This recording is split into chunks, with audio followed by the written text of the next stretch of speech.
प्यारे बच्चों, class 11th विषय अर्थशास्त्र परीक्षा उपयोगी महत्वपूर्ण ऑब्जेक्टिव क्वेश्चन आप लोगों को वीडियो के माध्यम से मैं बताऊंगा।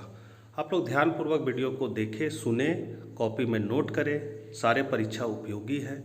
साथ ही अपने चैनल इकोनॉमिक्स प्लस पर यदि आप नए हैं तो चैनल को जरूर सब्सक्राइब कर लें और घंटी के आइकन को दबा लें, क्योंकि जब भी मैं वीडियो डालूंगा नोटिफिकेशन सबसे पहले आपको प्राप्त होगी। तो चलिए हम लोग आज कुछ नया सीखते हैं।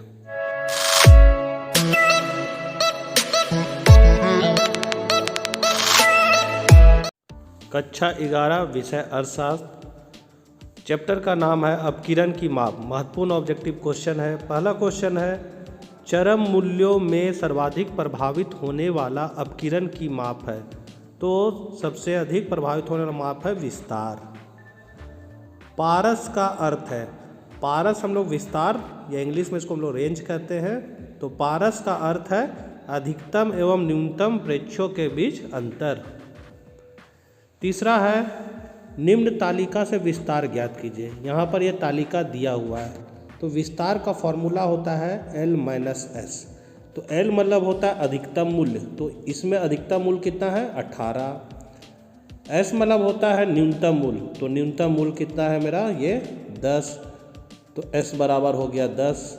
तो L माइनस S जब करेंगे तो 18 माइनस 10 बराबर कितना बचेगा 8। तो 8 मेरा किस में है, ऑप्शन तीसरा में। तो ये सही आंसर है।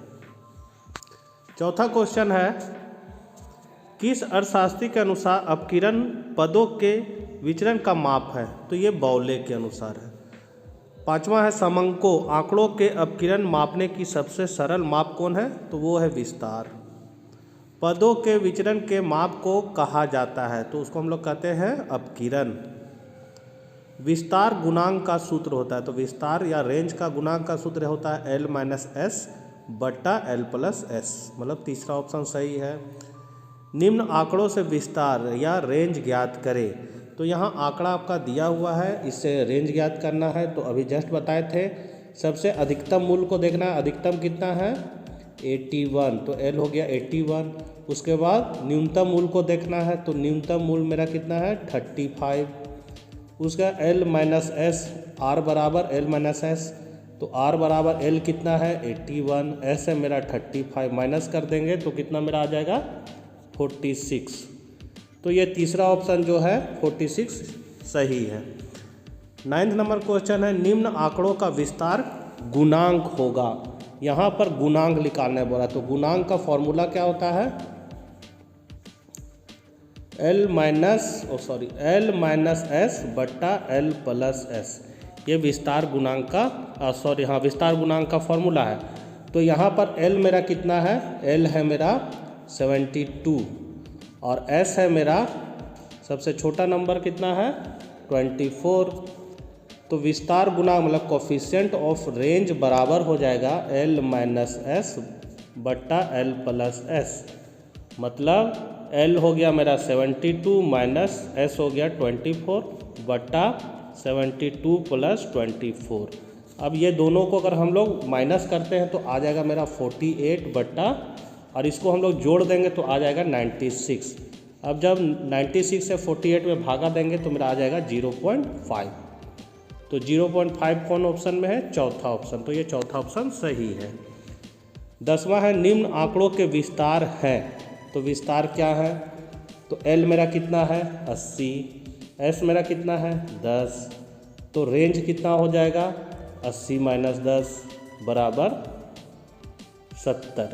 तो 70 कहाँ पर है, तीसरा ऑप्शन। ये तीसरा ऑप्शन सही है, मतलब ये ऑप्शन सही है, 70 होगा। आगे हम लोग देखते हैं क्वेश्चन, अधिकतम तथा न्यूनतम मूल्यों के बीच का अंतर होता है। तो वो क्या होता है L माइनस S, अधिकतम और न्यूनतम, तो विस्तार हो जाएगा। इनमें से कौन से सूत्र का प्रयोग अंतर चतुर्थक विस्तार या पारस ज्ञात करने के लिए किया जाता है। तो ये हो जाएगा Q3 माइनस Q1। निम्न में से कौन सी अपकिरण की एकमात्र माप है। तो वो है विचरण गुणांक। खुले सिरे वाले वर्गों में अपकिरण का उपयुक्त माप है। तो ये उपयुक्त माप क्या है, चतुर्थक विचलन। चतुर्थक विचलन का सूत्र होता है, तो ये चौथा ऑप्शन सही है, Q3 - Q1/2। और ये जो फॉर्मूला है ये चतुर्थक विचलन गुणांक का फॉर्मूला है। पहला वाला ऑप्शन गुणांक का फॉर्मूला है, ये रेंज का फॉर्मूला है, तो सही फॉर्मूला चौथा है।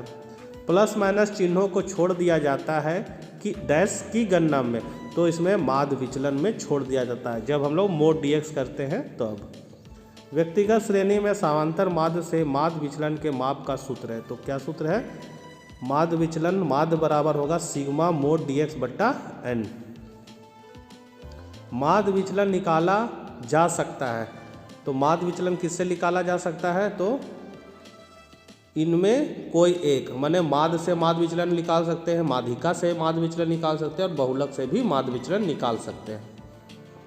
सही कथन को चुने, तो सही कथन कौन है? माध्य विचलन केवल समांतर माध्य से आगणित होता है, तो सही मेरा है परमाप विचलन मूल रूप से स्वतंत्र है। अगला है अपकिरण की सर्वश्रेष्ठ माप है, तो अपकिरण की सर्वश्रेष्ठ माप होता है परमाप विचलन। अपकिरण निम्न की सहायता से भी मापा जा सकता है, तो लॉरेंज वक्र से भी मापा जा सकता है। परमाप विचलन का विचार निम्न में किसकी देन है? तो ये कार्ल पियर्सन की देन है। परमाप विचलन के गुणांक का सूत्र है, तो गुणांक का सूत्र होता है परमाप विचलन बट्टा माध्य, पहला ऑप्शन सही है। श्रेणी के प्रत्येक मूल्य पर आधारित माप है, तो वो होता है परमाप विचलन।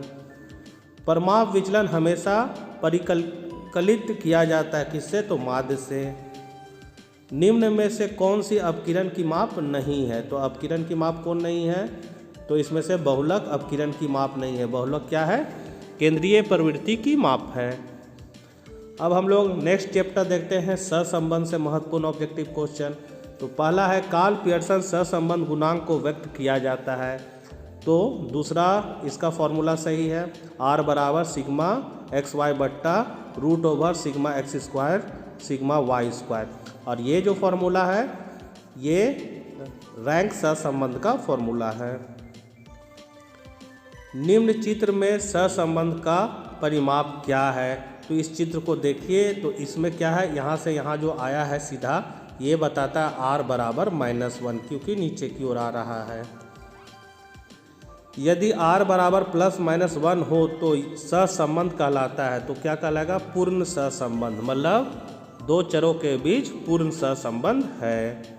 स्पेयरमैन कोटि सहसंबंध को व्यक्त किया जाता है, तो इसको हम लोग रैंक सहसंबंध भी बोलते हैं स्पेयरमैन के संबंध को। तो इसका फॉर्मूला होगा RK बराबर 1 - 6 सिग्मा d² n² - 1। दो चरों के बीच सहसंबंध गुणांक होता है, तो क्या होता है? -1 तथा +1 के बीच, मतलब सहसंबंध का जो भी आंसर आता है वो 0 और 1 के बीच में ही आता है।